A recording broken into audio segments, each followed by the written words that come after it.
In this video we will look at some electrical terms around resistance and impedance that are often misunderstood. What is it that links them together and how? Explained in simple steps, the aim of the video is to give you a better understanding of some of these basic but important principles. What is the difference between resistance and resistivity? Or are they the same thing? What is the difference between reactance and impedance? And what is power factor correction? We will take each in turn and build up a whole picture that is easy to understand and remember. We can begin right at the beginning with resistivity, which uses the symbol shown. Resistivity and resistance are closely related, but they are not the same thing. Their formulas are also very similar, but they are slightly different. The formula for resistivity is shown here. Resistivity is called ρ, pronounced row as in rowing a boat, and uses the Greek symbol shown. Resistivity is a property of the material, whether it's copper, aluminium, glass, rubber, etc. It tells us by how much a particular material will resist the flow of electric current.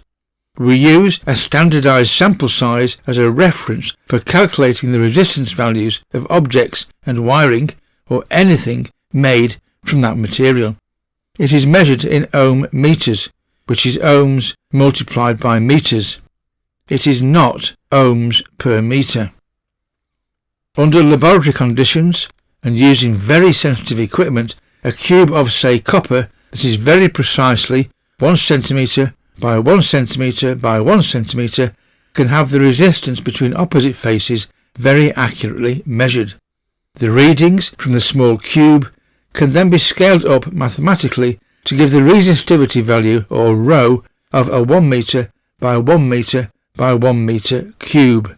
This, then, is the standardized sample, and all resistance values of objects and wiring can now be calculated from this value for that particular material.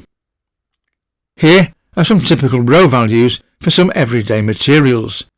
Those with a low ρ make ideal conductors. Silver is by far the best conductor, but it's expensive, so we use copper instead. We use gold for contacts and connectors because of its excellent non-oxidization properties.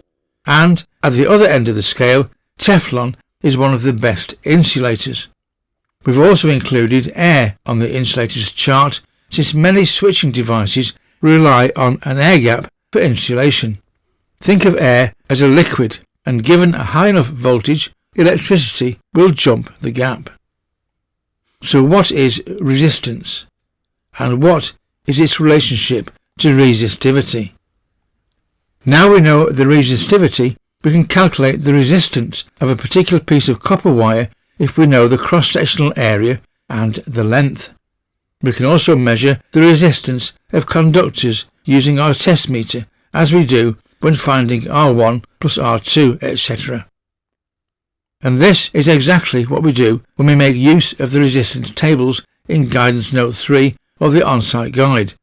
The tables will use the ρ value of the copper conductor and give us a cross-reference chart for length and area. The table uses the ρ value for annealed copper, and if we know the length of the conductor and we know the cross-sectional area, we can calculate what the resistance should be. We can now check, for example, that our lighting circuit measurements are correct within reasonable limits. Resistance is a measure of just how much a conductor will oppose or resist the flow of current when a certain voltage is applied to it. If the resistance R remains constant, then an increase in applied voltage V will result in an increase in the current I flowing through it. In a similar way, if we make a copper cable twice as long, we've doubled the resistance, and the result will be a halving of the current. Resistors are made by blending different conductive materials, carbon for example, with less conductive materials. By varying the amount of each, resistors of different values can be obtained. So that is resistivity and resistance. Resistivity is the reference resistance of a fixed sample size, the standard value for a specific material, copper, aluminium, glass, etc. And resistance is the actual resistance value of a particular object of a particular shape and size that is calculated from the resistivity value, or ρ, for that specific material. Now to reactance with the symbol X, but there's a lot more to reactance than we might at first think, and reactance applies only to AC circuits, to alternating currents. Reactance with the symbol X is the opposition to an alternating current caused by inductance or capacitance. Inductive reactance, called inductance, increases with frequency. It is considered to be positive. Capacitive reactance, or capacitance, decreases with frequency and is considered negative, and you will see why shortly. Reactance, X, is made up of inductance with the symbol XL and capacitance with the symbol XC. We say that the total reactance equals inductive reactance minus capacitive reactance. Where do we get inductance or capacitance from? In domestic installations, washing machine motors will have inductance. Not a lot, but enough. In modern industry, in manufacturing plants, there will be many electric motors, and the overall inductance for the factory supply will be significant. Capacitors come in many shapes and sizes, and are used in electrical and electronic applications, but generally the effects of the capacitance on the supply are much smaller than for inductance. We can look at capacitance and inductance now, and how they affect the supply. We have a memory aid called Civil, C-I-V-I-L. Civil is a memory aid to help us easily remember the direction of the phase shift in capacitor or inductor circuits. In an ideal circuit, the voltage and frequency are both in phase with each other. There is no phase shift. But in reactive circuits, the voltage and current will not be synchronized with each other. There will be a phase shift according to the frequency and the type and size of device. In a capacitor, current will flow into the capacitor before we see a voltage change. The voltage will lag behind the current and it is frequency dependent. In an inductor circuit, we have the opposite. It is changes in voltage that lead the changes in current. So how do we use the Civil memory aid? Look at the first half, CIV, and we can say in a capacitor circuit C, the current I comes before or leads the voltage V, but the voltage V leads the current I in an inductor circuit L. These two graphs show the phase differences. In the capacitive circuit on the left, the current in green is leading the voltage waveform in red. The second graph on the right, the inductor circuit, shows the voltage in red leading the current in blue. Civil, an easy way to remember it. A pure resistance circuit will have no reactance, and the voltage and current waveforms will be in phase with each other. There will be no reactance, and, for ease of understanding, this type of circuit will take no further part in this section. The waveforms of an inductor will be phase shifted so that the voltage leads the current. Equipment and appliances with electric motors will have inductance. For a capacitor circuit, the current waveform is phase shifted in the opposite direction to that of an inductor. The current will lead the voltage.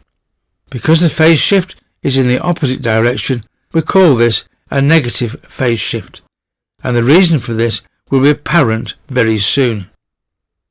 If we want to draw these phase shifts as vector diagrams, we would need to calculate the values of XL and XC. Along with the value of resistance, we can construct a triangle for each, with R along the base and the reactance at right angles to R. We draw XL vertically upwards, and because capacitance is considered negative, we draw XC vertically down. We now have a right-angled triangle, which means we can use Pythagoras' theorem to calculate the value of Z for the inductance part, and then we can use the same method to calculate the values of the capacitance. Another way to look at this is how much longer is Z compared to R. Rotate Z clockwise so that it is horizontal with R. Z will obviously be longer than R, and this method will give an idea of by how much. This is the important part. The green part on the drawing, the part that is longer than R, is actually wasted electricity, the X part. This is the reactive part of your energy consumption, and it does no work. It is just there with each electrical cycle, 50 times a second in the UK and Europe. Like the tide, it comes in with a cycle and goes out again. Does nothing to help, and you pay for this in your electricity bill. Does this X really matter? Well, here's another way to look at it, and a reason to find ways to reduce it. Consider soap suds in the washing up bowl. You've paid for those suds, but only the washing up liquid in the water is actually cleaning the pots. The soap suds on top are doing nothing to help. Money down the sink when you pour the water away. Look at the next example. Think of a pint of beer. You've paid for everything in that glass, including the foam on top of the beer. But only the beer at the bottom will quench your thirst. The beer is like the R part. It is doing something useful. But the foam is like the X part and is wasted money. And we can use power factor correction to correct this. Because the phase shift is in opposite directions, we can say that inductance XL is positive and capacitance XC is negative. Power factor correction is important in industry, where large amounts of inductors or motors are used, giving an overall large positive inductance. We can install capacitors into the supply circuits or at the equipment to introduce a negative capacitance to the circuits. Chosen correctly and added together, the negative capacitance will reduce the positive inductance to an acceptable level. High reactances, mainly inductance, will cost money and may incur additional financial penalties from the supply companies. How do the two reactances cancel each other out? At number 1, we have inductive reactance XL and capacitive reactance XC. Notice that they are in opposite directions, since in one the current lags and in the other it leads. Number 2 shows a system that might have both inductive reactance XL and capacitive reactance XC, and we have them joined together. Now at number 3 we can overlay them like this for a visual picture. Remember that XC is still mathematically negative. And at number 4 we can subtract XC from XL, and this shows that we've reduced the reactance, less wasted energy. We've just shown that the total reactance X is equal to XL minus XC. In simple terminology, power factor correction works by installing sufficient capacitors that the capacitance introduced to the circuit will offset the existing inductance. If the net reactance is 0, this means that there is no lost energy and the power factor is 1, also called 100%. Most often, the power factor will hover around the high 90% figure. Power factor correction can be automated in large installations by installing a bank of capacitors on the supply. The capacitor unit will monitor the phase shift, the inductance, and switch in or switch out capacitors as required to keep the reactance as small as possible and the power factor as close to 100% as it can. If we want to calculate the total impedance for any situation after power factor correction is applied, we can use the formula shown that combines R, XL and XC into one simple calculation that is again based on Pythagoras' theorem. And finally, a recap on what we've done. The green box shows resistivity and resistance for AC and DC circuits, and this part applies to your dead testing when on site. The continuity tests, R1 plus R2, etc. The pink box is for AC circuits only. Inductance and capacitance will give us the reactance, and the resistance plus the reactance will give the impedance of the circuit. This is what you are testing when you test live for ZS, etc. Take a moment to pause the video and have a read. Thank you for watching. I hope that you found this video useful and that you added a little more knowledge to your mental toolbox. Please subscribe to our channel to get access to all of our videos, and remember to click on notify to be sure of not missing our next video. And don't forget, you can also type in Learn Electrics into the YouTube search bar to go directly to our channel at any time from any computer or smart device. We're always adding new videos to our channel, so don't miss the next one. And once again, thank you for watching, and we hope to see you again very soon.